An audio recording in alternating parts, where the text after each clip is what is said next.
The sun hadn't fully risen yet, but outside the village, in the big garbage dump, a thin, scruffy man with a torn shirt and an old sack was bent over, searching for something.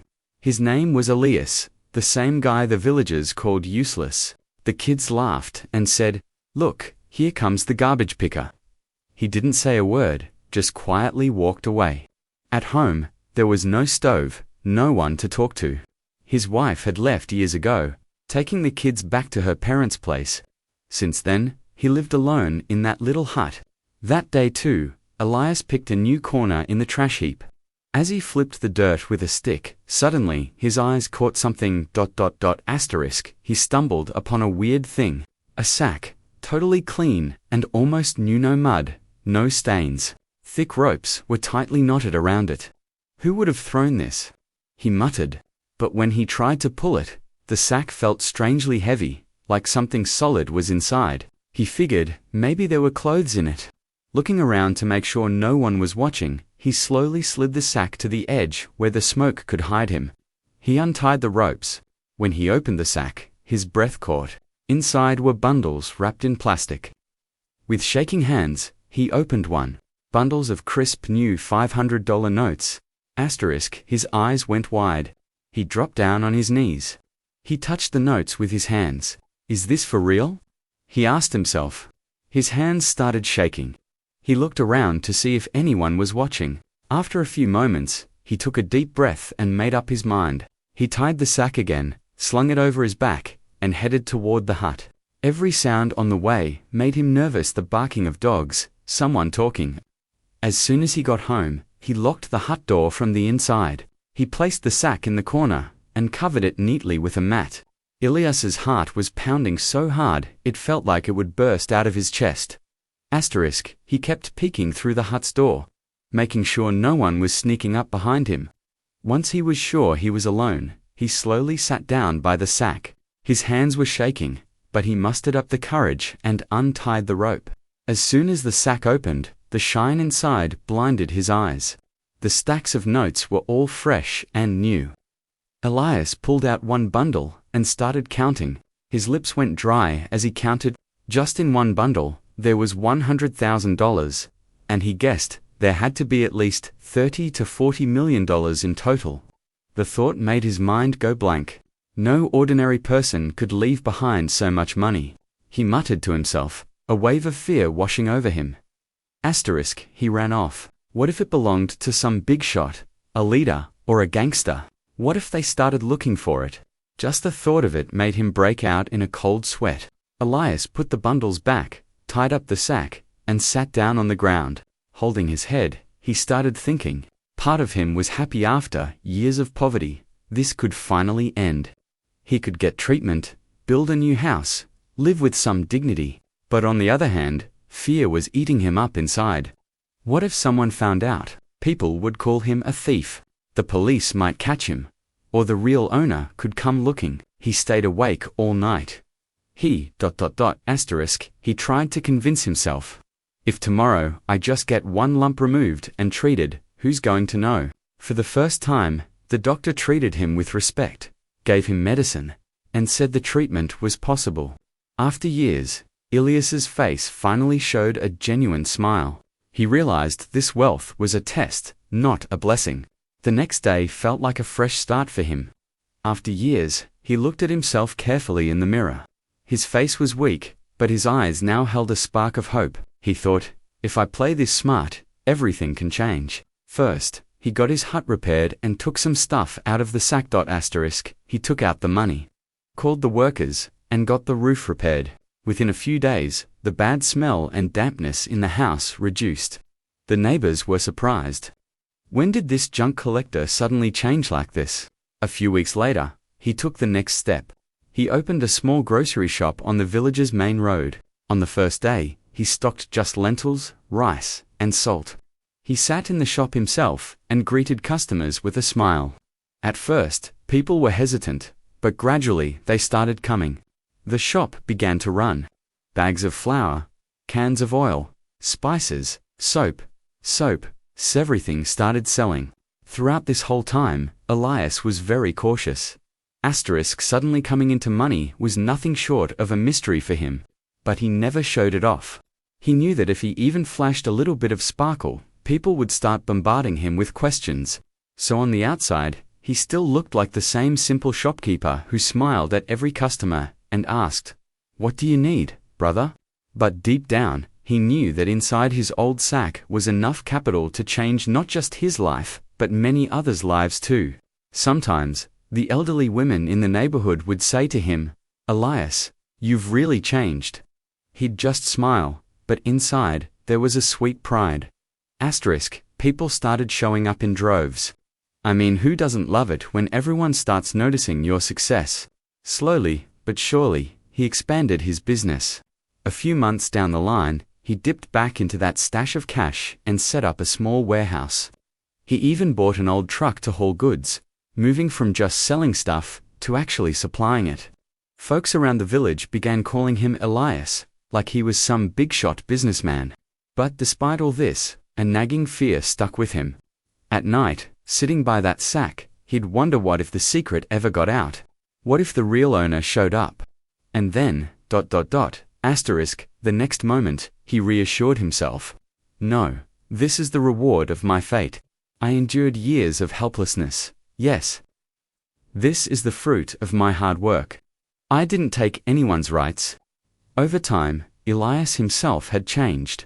The man who once walked with his head down in the crowd now walked tall, full of confidence. There was no hesitation in his voice anymore, just steadiness. During the day, he managed the shop. In the evening, he checked the warehouse. And at night, sitting by the sacks, he planned for the next day. He had now moved far ahead from the old Elias, but it was also true amidst all this progress. An emptiness still echoed inside him. One evening, tired from the shop, when he came back and closed the door, two faces were standing there. Familiar, yet distant faces. His wife Anita and their two kids. The kids had grown up now, but there was hesitation and shame shadowing their faces. Anita's eyes were wet. Elias said softly, "We made a mistake. The situation forced me. Leaving you was wrong." Elias's feet felt like they sank into the ground. For a moment, time stood still. He remembered those days when illness had broken him. There was nothing to eat at home, and Anita had said she couldn't take it anymore and left with the kids. It was the same night when Elias's whole world fell apart. And now, there was Anita standing at his door. The kids stepped forward and said, "Dad, please forgive us. We want to be with you now." Elias's heart trembled. On one side, he was the father who longed to hold his children in his arms. On the other, he was the same broken man who had been abandoned. Was their return really about love, or was it the glitter of wealth pulling them back? That question stabbed him deep inside. He said in a cold voice, "When I had nothing, you all left. Now that I have something, you've come back. Is this love, or what?" Greed. Tears rolled down Anita's cheeks. "No, Elias. Now I really regret it. The kids need your presence." Elias lowered his gaze. Inside, it felt like a volcano was stirring. He knew sometimes forgiving is easier, but forgetting is not. Finally, he said, "The kids are mine, and no one can take their rights away. I'll take care of their education and future. But, Anita, the wall that has come between us will never come down now." Anita stayed silent. The kids looked relieved. At least their father was back in their lives. But Elias's old wound reopened. The outside world kept saying, Elias is a successful man now. But deep down, he was still the same Elias who used to swing between his past and present with that old sack of his. That night, Elias couldn't sleep for a long time. He sat next to the sack, like he was talking to an old friend. This wealth is giving him everything back: respect, a name, a peaceful life. But can it bring back peace of mind to? The question hung in the air, and all he got in response was the silence of the walls. A few weeks passed. Elias's shop had now turned into a small empire. Goods came out of the warehouse, vehicles came and went, and the villagers now called him ... They respectfully called him Elias. Everything seemed fine outside. But inside, there was a weight that sat heavy on his chest every night. He looked at that sack and tried to convince himself. Maybe some thief dropped it, or maybe fate showed me some mercy. But it felt like fate was testing his patience too. One evening, he was sipping tea in the courtyard. Inside, the news was on the TV, usual political nonsense he no longer paid much attention to. Suddenly, the anchor's voice got louder. Breaking news: a theft at the MLA's house. Elias's heart skipped a beat. The anchor was saying, so, there was this thief who was running away after stealing money from an MLA's house. When the police chased him, he hid the money somewhere, but now it's nowhere to be found. The police are still trying to track him down. Elias's hands started trembling. A sudden thought struck his mind. The bag, that same bag. The news anchor kept talking. Hundreds of millions are still missing. The smaller bundles might never be found, but the investigation is ongoing. That sentence echoed in his ears. The smaller bundles might never be found, meaning, maybe his bag is still safe. Right then, a chill ran through his veins. What if ...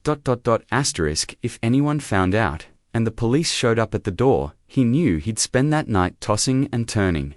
The next morning, at the shop, his mind was all over the place. Customers kept talking, but he just gave distracted answers. All he could think about was the math. If he kept everything hidden, he might get away with it. But if the secret got out, it was all over. That evening, when he got back, he opened the sack again. The notes were still shining just as bright. But now, that shine felt scary. It was like the notes had eyes, staring right at him. Elias put the bundles back and told himself, this fortune could either save me or destroy me. From that day on, he ... he made up his mind.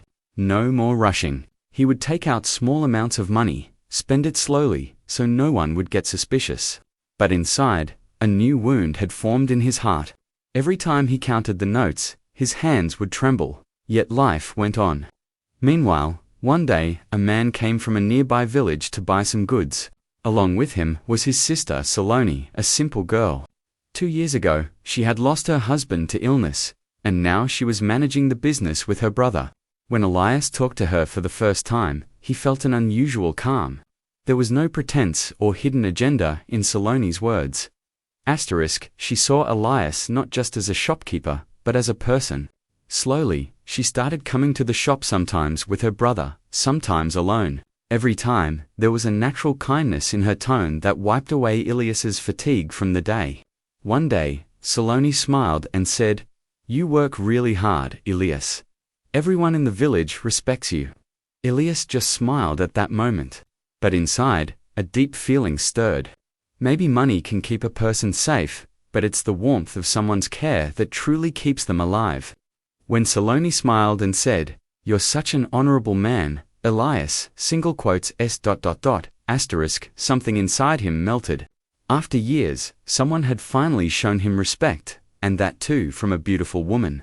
It was like a cool breeze settled in his chest. Slowly, a gentle bond started to grow between them. Saloni didn't just listen, she understood. When she found out about Elias's past, she didn't show pity. Instead, looking into his eyes, she said, "What's done is a test of time. Now what matters is that you move forward." Those words lit a new flame inside Elias. A few months later, he made a decision he would marry Saloni. As soon as the village heard the news, all kinds of reactions followed. Conversations started. Someone teased, "The scrap collector's bringing home a new wife, now." Another laughed and said, "Well, looks like this poor guy finally got some light in his life." Elias didn't reply. He knew this marriage wasn't just about having someone by his side, but about giving himself a fresh start. The wedding was simple, no band, no big feast, just 2 witnesses, some flowers, and the beginning of 2 hearts. After Saloni came into his life, Elias's home felt alive again. When Elias came back tired from the shop, Saloni would open the door with a smile. And that smile wasn't expensive or fake. These little things gave Elias a peace that no amount of wealth could buy. Yet, when night fell and Saloni had fallen asleep, Elias's mind would wander back to that sack. That sack wouldn't let him rest. Every time the notes sparkled, it reminded him that this money wasn't clean. He thought, if this cash is tied to some crime, how can it ever bring me peace? These thoughts slowly pushed him toward a big decision. Elias decided that this money wouldn't belong to him alone anymore. It would be used to help others. He remembered all too well what poverty felt like. Asterisk, it even took away her dignity. Those taunts, that neglect. The days when the clinic staff looked at her with disgust, all of it was still alive in her memories. Then one morning, she took the first step. The old village mosque leaked when it rained. Worshippers often had to carry umbrellas inside. Elias quietly started donating money. When the amount grew enough, he put his name forward. The village was in an uproar. The same Elias who used to collect garbageware did all this money come from? Some mocked him, others were suspicious. Maybe he won at gambling. But as the mosque's walls began to rise, Elias's intentions became clear. People saw he wasn't helping for show, but genuinely wanted to make a difference. Slowly, the criticism died down, and the villagers started respecting him, calling him Elias Mion. The man society once rejected had now become its support. Elias took another big step in his life. This time, he decided to invest not with money, but with his heart. He announced, "I'm going to open a school in the village where every poor child can study for free." At first, people thought it was just an emotional statement. But when the first brick was laid, so everyone understood. Elias was no longer just a businessman. He had become the leader of the village. Saloni stood by him too, shoulder to shoulder. Some young teachers agreed to teach for a small salary. Some said this was a miracle. Others prayed that God keep such people safe. Elias invested the remaining money back into his business, and bit by bit, he truly became a very rich man. He no longer needed that old truck. His earnings had grown so much that now he was doing business worth billions. But still, he thanked God and took care of the poor. He helped out. He got his first wife and kids a modest bungalow and a hotel built in London. His first wife also started living happily with their children. If Elias's story makes you think about what the real struggle between truth, regret, and doing good is, then please give it a like. Let us know in the comments if you were in Elias's shoes, what would you do? Can good deeds done with dirty money ever be justified? Your opinion means a lot to us. And yeah, to see more heartfelt stories like this, don't forget to subscribe to the channel. Turn on notifications so the next story pops up right on your phone screen.